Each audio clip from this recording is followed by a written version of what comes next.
একদিকে দুর্দান্ত ফর্মে থাকা লামিন ইয়ামালদের স্পেন, অন্যদিকে ইতিহাসের অপেক্ষায় থাকা বেলজিয়াম। ইউরোপের দুই জায়ান্ট টিমের লড়াইটা হয়েছে ঠিক কোয়ার্টার ফাইনালের মতো।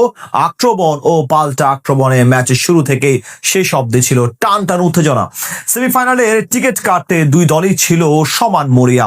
সেখান থেকে কেমন হলো ম্যাচের ফলাফল এবং ম্যাচের সব মুহূর্ত এক করে বিস্তারিত শুনবো এই রিপোর্টে। বেলজিয়ামের সঙ্গে স্পেনের লড়াইটা হবে হাড্ডাহাড্ডি, এমন আভাস পাওয়া যাচ্ছিল আগে থেকেই। 2010 সালের চ্যাম্পিয়ন স্পেনিশরা এবার আসরে এখন অব্দি দুর্দান্ত।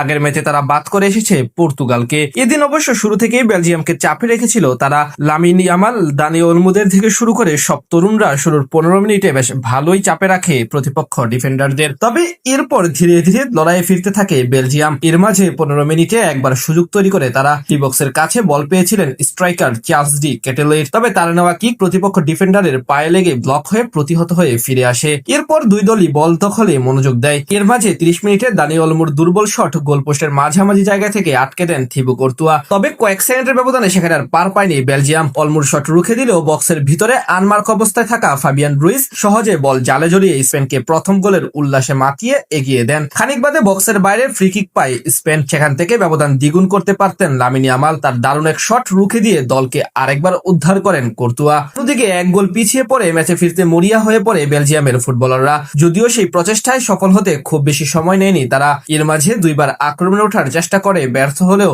41 মিনিটে কোনো ভুল করেনি। বাম প্রান্ত দিয়ে দলবদ্ধভাবে অ্যাটাকে ওঠে তারা।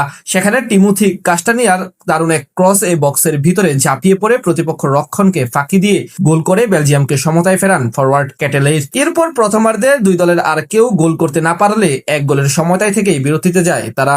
দ্বিতীয়ার্ধে শুরুতেই এগিয়ে যেতে পারত স্পেন। প্রতিপক্ষ ডিফেন্সকে বোকা বানিয়ে বক্সের কাছাকাছি খালি স্পেসে বল পেয়ে ঢুকে পড়েন লামিন ইয়ামাল। কিন্তু সেখানে গোলকিপার থিবু কর্তুয়াকে একা পেয়েও কাজে লাগাতে পারেননি তিনি। খানিক বাদে আরো একটি চান্স মিস করেন এই বার্সা ফরওয়ার্ড। এদিন স্পেনের সবচেয়ে বড় বাধা হয়ে দাঁড়ান কর্তুয়া। যদিও 70 মিনিটে ইনজুরিতে পড়ে মাঠ থেকে কান্না ভেজা চোখে বিদায় নেন তিনি। হাফ টাইমের পরে পুরোটা সময় খেলার নিয়ন্ত্রণ রাখে স্পেনিশরা। তবে সফলতা পেতে অপেক্ষা করতে হয় একেবারে 88 মিনিট পর্যন্ত।